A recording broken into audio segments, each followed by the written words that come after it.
Welcome back to Fashion Crunch. I'm Alex Batdorf, the CMO of Zip Fit Denim, where we simplify and customize men's jeans shopping. Today my guest is Jennifer Burrell of the Frock Shop. Thanks for coming today. Thank you for having me. I'm really excited because I love the rental dress business and I like just the rental clothing services out there, just because there's so many fashions and trends that fade and come, and so it's nice to be able to say, okay, I can get something and then take it back. Right. So I'm really happy to talk today. So before we dive into things, tell me a little bit about yourself and what inspired you to start the Frock Shop. Well, I'm Jennifer Burrell, and I started the Frock Shop a few years ago when I was literally cleaning out my closet, and I noticed I still had my wedding dress, my prom dress, and pageant dresses. And I just thought, this is a huge waste of money. Like, I literally wore these dresses for a few hours. They're still in good condition. They're crammed in the back of my closet. And I was thinking, there has to be a way that women can look great for these events that we have to attend without breaking the bank. Mm-hmm. And so all of a sudden I just thought, well, if men can rent tuxedos, why can't women rent dresses? And it started from there. Nice. Mm-hmm. And so what makes the Frock Shop unique in comparison to competitors like Rent the Runway? Well, businesses like ours and Rent the Runway, we essentially do the same thing. Mm-hmm. But I think what makes us different is our market. Mm-hmm. And because we have different markets, our merchandise is a little bit different. So when we first started, we kind of wanted to be like Rent the Runway, you know, just catering to that college, post-college crowd, you know, the cute little cocktail dresses and all of that. But then when I started the business, I realized that there was a real need for dresses for the younger market. So for the girls in high school. So homecoming, prom, winter formal, graduation. So we kind of shifted our focus a little bit and we started catering towards a younger clientele. So our market is a little bit younger than Rent the Runway, but we still carry like the black tie gowns for, you know, the average, you know, 20, 30-something women that's going to all of these different events. So I think the markets are different, and because of that, our merchandise is a little bit different. And then we also cater a lot to pageant girls. So we have a lot of blingy dresses, like fully sequined, feathers, dresses that normal people come in for like black tie events, and they're like, who would wear this? And I'm like, pageant girls, like they love this stuff. So I think that's the main way that we're different. And so you guys talking a lot to like moms? Is that who you're marketing to? Yes, we market to moms because the teenagers, they don't really think, let me rent a dress. Yeah. It's the moms that are coming in with the girls during prom season. So we try to market to them, and just women in general. A lot of our customers they're women that we don't really market to, what do I want to say?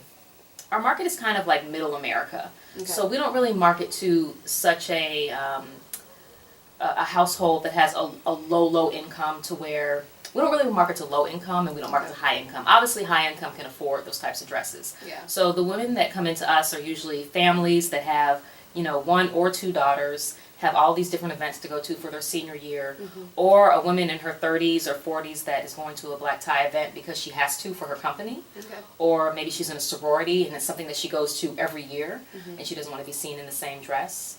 So that's kind of the women that we market to. It's kind of like the middle market, which is still pretty big. I mean, yeah, it's a nice market. So in terms of why you set up in Chicago, it's not known as a fashion capital whatsoever. I mean, it's slowly starting to get there with, you know, smaller startups emerging. But I'm always curious to know from other, you know, fashion space startups, why did you choose the Chicago market? Well, actually, I was in Chicago. I was working in the food industry, and I was looking for fashion jobs that that catered to my background, because I was working in the food industry and sales. But because there's not a lot of corporate fashion companies in Chicago, I wasn't finding the marketing jobs that I wanted. So I really just decided to make an opportunity for myself. I mean, that's why it's in Chicago. So it's not really logical, like we're going to be in Chicago, but it was just more like I couldn't find the corporate fashion jobs that I wanted.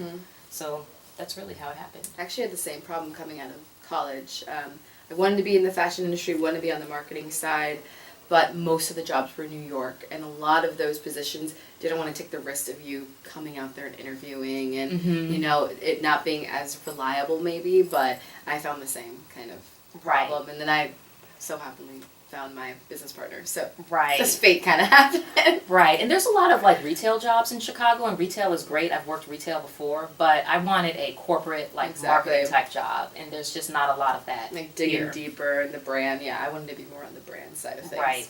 Absolutely. And so what I find interesting is I see like the runways going into different, areas of clothing. They're going beyond dresses now, which is their staple. I read that they have a new service called Rent the Runway Unlimited, which is really cool, where you can like it's a subscription base like Netflix maybe, and then you get to rent a couple things per month and send it back, and then the next month you get something different. Do you see the Frock Shop expanding into other product categories at some point? Yes, but not into a accessory subscription service like Rent the Runway.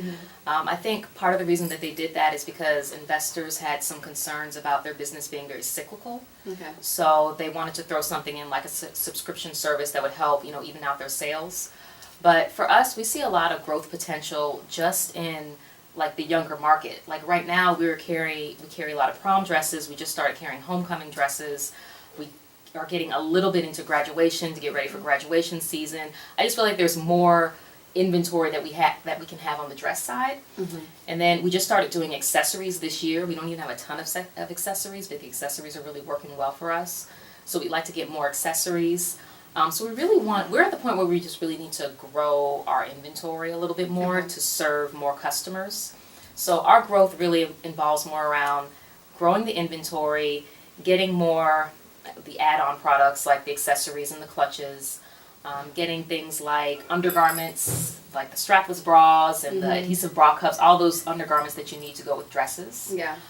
That's where I see our growth going. Just really good markups, accessories, right, and the add-ons. Right. And in speaking of growing your inventory, how do you create those relationships with brands to get inventory in-house?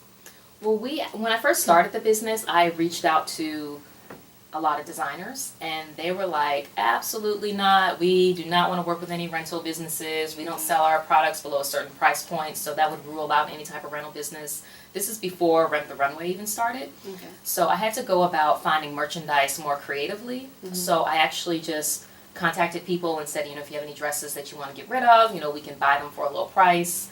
We went through places like eBay, Poshmark, Liquidators, things like that. And then as the business grew, we just continued to source from those methods. So we really don't work with a lot of designers one-on-one. Like, we want to change that eventually, but the business has been growing so well that I just haven't had a chance to like sit down and maybe, hire a buying intern that can kind of help me to cultivate those relationships.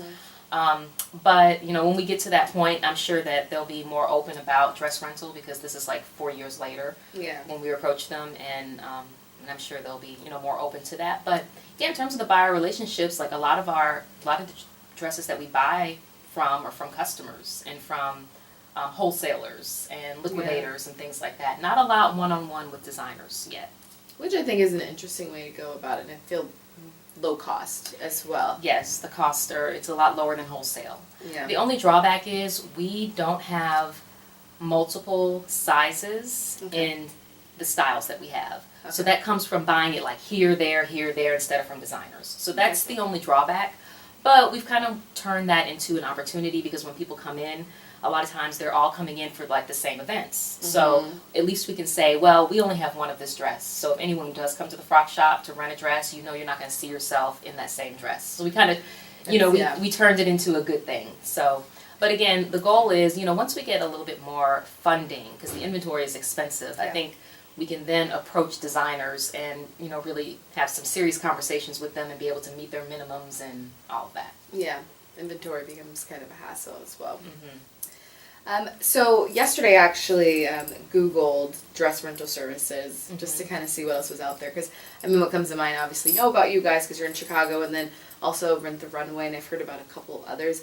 But I was really interested to see that there isn't a ton out there available. You have some in the UK, you have a couple here, and some that are more niche market.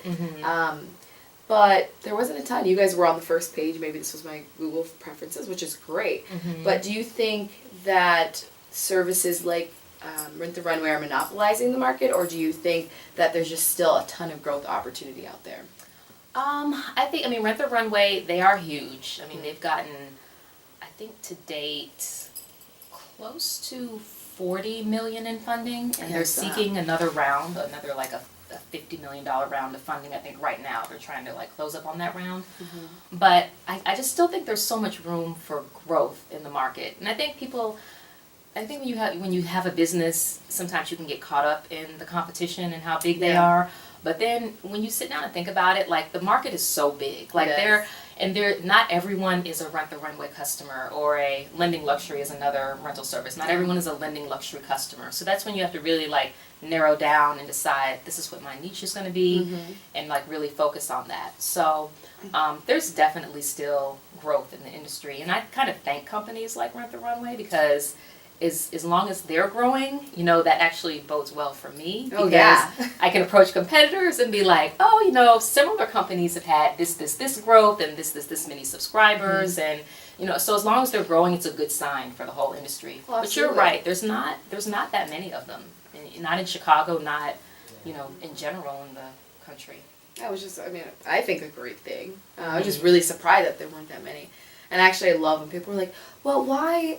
What differentiates you from like the Nordstrom or the Trunk Clubs of the world? And I love that when they grow, we obviously have our differentiators, but when they grow, like Trunk Club just got their funding, we're like, great, we can go and tell investors that there's opportunity in this market, especially in men's. So I really like that that response. And so my final question to you is, what is the best advice you've ever gotten to help you grow your business? Let's see, the best advice. Probably to make sure that we have money before we get started. So, to make sure there's some type of little like nest egg, because it's expensive, like to run a business, and I think the money can go by so quick, and you can spend it on things that you don't need if you're not like educated about things. So I did have someone come to me and say, after you get your plan together, the part of the plan is knowing how much funding that you need, and go out and start getting funding for the business so that you can start on the right foot. And that's what we did. Like we went out and we got our funding was from business pitch competitions.